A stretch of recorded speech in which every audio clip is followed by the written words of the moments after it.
This is your PIXNow update. I'm Ken Bastida. And I'm Elizabeth Cook. Here are some of your top headlines. The president has ordered a limited FBI probe into Supreme Court nominee Brett Kavanaugh.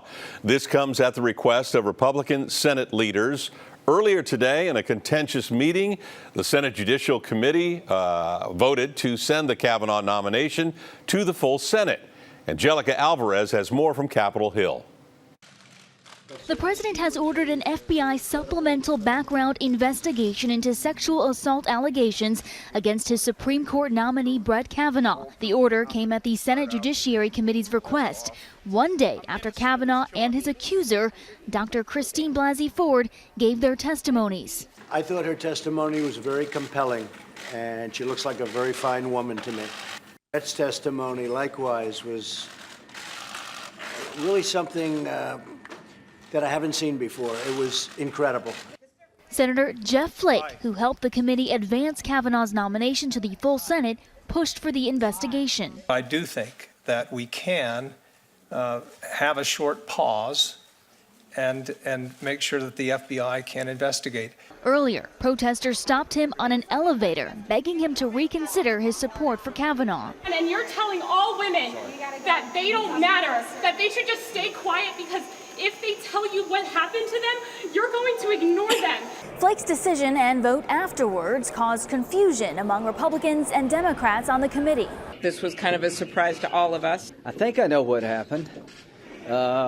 In separate statements, Judge Kavanaugh says he will cooperate with the investigation, and Dr. Blasey says she welcomes this step in the process. The FBI has less than 1 week to complete the investigation. Angelica Alvarez, CBS News, Capitol Hill. And we received word late this afternoon. Brett Kavanaugh's friend, Mark Judge, says he will now cooperate with the FBI investigation. In San Francisco, supporters of Dr. Christine Blasey Ford gathered outside the office of Senator Dianne Feinstein. Dozens rallied in solidarity for the Bay Area professor accusing the Supreme Court nominee of sexually assaulting her in high school. They are demanding justice for all survivors of sexual assaults. We need to really embrace that this is an age where even, heterosexual, cisgender, white men are accountable to the same rules that we all are. The crowd thanked Feinstein and Senator Kamala Harris for their votes against Kavanaugh's nomination. Retired Supreme Court Justice Anthony Kennedy was in his hometown of Sacramento today. He was the keynote speaker for a Constitution Day event at the state capitol's federal courthouse. Kennedy spoke about the decline of democracy around the world and the importance to prevent that. We can't let this happen. And we can't let this happen because the whole idea of democracy is it protects freedom, and the whole idea of freedom is it protects you as an individual and gives you a right that is your right by nature. You're the one that gives the power to the government, not vice versa. The retired justice received a standing ovation for his speech. Constitution Day, normally celebrated on the 17th of this month, recognizes the day the U.S. Constitution was adopted. It's happened again. Facebook has been hacked, exposing the personal information of almost 50 million users. The social media site says it is working with the FBI to get to the bottom of a major breach.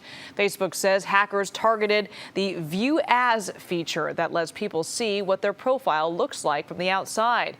Hackers gain access to digital keys that keep people logged on, which allowed them to continuously take over accounts. The company says it has since fixed the vulnerability. Facebook released this statement saying, quote, "Since we've only just started our investigation, we have yet to determine whether these accounts were misused or any information accessed. We also don't know who's behind these attacks or where they're based. People's privacy and security is incredibly important, and we are sorry this happened." In San Francisco, crews are laying the groundwork to brace the cracked beams at the Salesforce Transit Center. The damage has closed Fremont Street below and the newly built transit hub. In the meantime, buses are operating out of the old temporary Transbay terminal. A spokesperson for the SFMTA says falling back into the old routine has gone pretty well. We were really easily able to move service over there, and people have been used to going there for over 8 years, so it was a pretty easy transition, and we really haven't seen a lot of confused people walking around. And right now, it's not clear what caused those cracks. Mayor London Breed has called for an investigation. As for the transit center itself, it will remain closed at least through next week. And BART has come up with a new safety and security plan. The transit agency is planning to put in emergency call boxes on the platforms, expand the system's network of digital cameras, and potentially add 90 more police officers. Some of them would be hired to exclusively staff the trains. Now, these new ideas were proposed after a passenger, Neil Wilson, was stabbed to death at the MacArthur station in July. San Jose police say data from the Fitbit helped them crack a homicide case. A 90-year-old Anthony Aiello was arrested Tuesday in connection with the death of his 67-year-old stepdaughter, Carvin Navarra. On September 13th, police did a welfare check when Navarro didn't show up for work. She was found dead inside her home on Terra Noble Way. In their investigation, detectives used data from her Fitbit to figure out when her heart stopped beating. Video surveillance also placed Aiello at the house at the same time, police say. An autopsy determined Navarro died of blunt force trauma. Police have yet to release a motive. A statewide crackdown on Apple Store thieves. 10 suspects accused of being part of an Apple Store robbery ring were in court this morning. Each is charged in multiple snatch-and-grab ripoffs across the Bay Area. Detectives say a total of 17 suspects targeted Apple stores from as far south as San Diego and as far north as Butte County. Investigators say the thefts totaled more than $1 million. Police released the mugshots of the suspects arrested in connection with the Apple Store thefts. They range in ages from 19 to 24 years old. California Governor Jerry Brown had a busy day today. He vetoed the bill to ban gun shows at the Cow Palace. That bill would have barred gun and ammunition sales at the state-owned venue in Daly City. But Brown says the decision to ban the shows rests with the local board of directors. The governor also vetoed the measure to extend last call by 2 hours in 9 California cities. The governor says that he believes there's been enough mischief from midnight to 2 in the morning without adding 2 more hours of mayhem. And since we're talking about drinks, today is National Drink Beer Day. Of course, beer, the world's most popular adult beverage. Whether you prefer an ale, a lager, or an IPA, there are more kinds of beer and selections than ever before. So raise a glass and enjoy your favorite beer after work, or maybe when you get home and have a chance to have that cold one. I think a lot of people are saying, isn't every day National Drink Beer Day? Some people are. Not yes. me, but I know there may be some people maybe walking on their phones. Hey.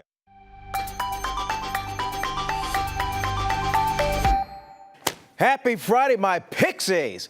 And as usual, plenty of game on this 4 p.m. Big Sports Now edition, beginning with the Raiders. And let me tell you something. This Sunday's game with the Cleveland Browns may be the last time the Raiders will have to play on infield dirt unless the A's make it to the World Series.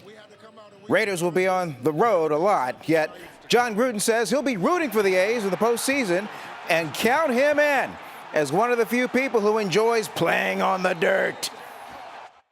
I'm rooting for the A's. I love the A's. I love Oakland, and Coach Melvin's a friend of mine. Done a heck of a job, hell of a job, and I'm planning on getting out there and rooting for the A's. Hope everybody does. I would make the dirt permanent if I had anything to do with it. I would make permanent dirt and grass in every NFL field. So I'm happy with the dirt. Way to go, Coach. Hey, meantime, we got a 49er game on KPIX5 Sunday. Up to a 10.5-point underdog at the LA Chargers. Another headline, quarterback C.J. Beathard steps in for the injured Jimmy Garoppolo. Now, C.J.'s teammates sound like they have a lot of confidence in him. Reuben Foster said of Beathard, quote, "He ain't no Rudy Poo," close quote, a saying from The Rock, Dwayne Johnson from his wrestling days. And Johnson tweeted back to Foster, and the 49er linebacker was pretty excited about that. Oh, it was amazing. The Rock, man, that's an icon for everybody, you know. You run your mouth, you little jabroni, Rudy Poo. By him just tweeting me back, that mean a lot. That's heartwarming.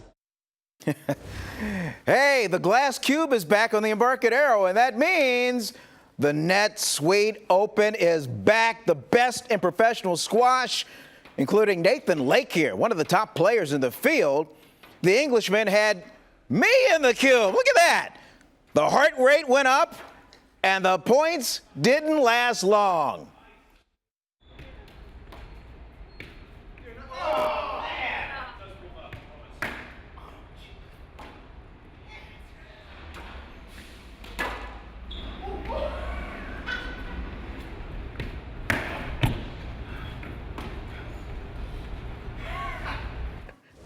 Hey, a pivot to the AAA of pro tennis. The Tiburon Challenger Tournament is this weekend at Tiburon Peninsula Club, Liz. They got identical twins in the field. Yates Johnson on the left, Hunter on the right, and the brothers Johnson, boy, the Texans, ranked in the 200s, are just getting started in professional tennis. Let's just say they really know each other well. Who's messier? Me. He is. Really? For sure. It's at the end of the day, you're like, oh, geez, we forgot to call mom. Who would go, hey, look, we got to call mom? Usually, actually, it's probably him. Yeah? He's more organized. He has it in his head what to do at certain points, but he'll usually tell me, call mom. Yeah. You know, he won't do it himself sometimes, but. No, I'd say that's equal. Yeah, maybe. Equal category. I beg to differ. Who's better looking? Me. But really, me. Me. Isn't that cute? Hey, a cute couple of kids. Hey, mountain biking kick-started in the 1970s in Marin County. Guess how many Marin homegrown world titles the sport has produced? 1. And it just happened. And this lady is a champ. Let's take you first to Switzerland.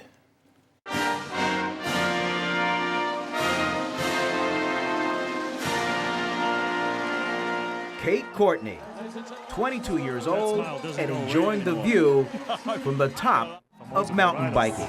Is it sunk in? I'm like, who, me? Yeah. No, it's really, it's a special feeling. It's sunk in layers, I think. What the Kentfield native did in her first year of pro elite level racing was first, won the U.S. National Championship, and then, a few weeks back in Switzerland. Drama here in Lenzerheide. And Courtney goes to the lead. Oh my goodness. Gold and silver switches just like that. Turned a 30-second deficit into a rout. Like Secretariat at the Belmont Stakes. Became the first American in 17 years to win a world championship, winning by 48 seconds. Crossing the finish line, I went straight to my parents. Right. It was really special to have them there, and there was not a dry eye in my village of support. Understandable. No, I think for me in the moment, it was in some ways less anxiety provoking to be me, because all I had to do was focus on, okay, ride this route, queen. Okay, ride this rock section. Okay, I know I'm really good in this one section, or I know I need to push a little harder in this section. It took the sting out of a second-place finish in 2017 and further elevated her stardom. More endorsements are sure to come, and a spot on the 2020 Olympic team is not so much a matter of if.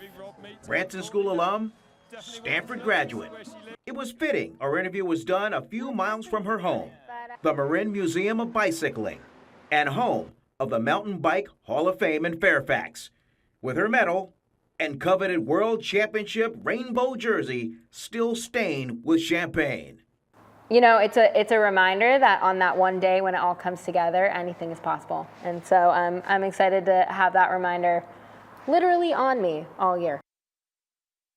Very cool. That is a good kid. I first met her 4 years ago when she was getting ready to go to Stanford. She was just getting her cycling career going, and she has come this far to become a world champion, the only one ever produced in Marin County, the birthplace of mountain biking. That is so interesting. I had no idea until you were telling me about the story last week. And get this, speaking of history, she's only the 4th American woman to ever win a world mountain biking champion. Wow. So the final event was in Switzerland. Yep. Now we saw the medal.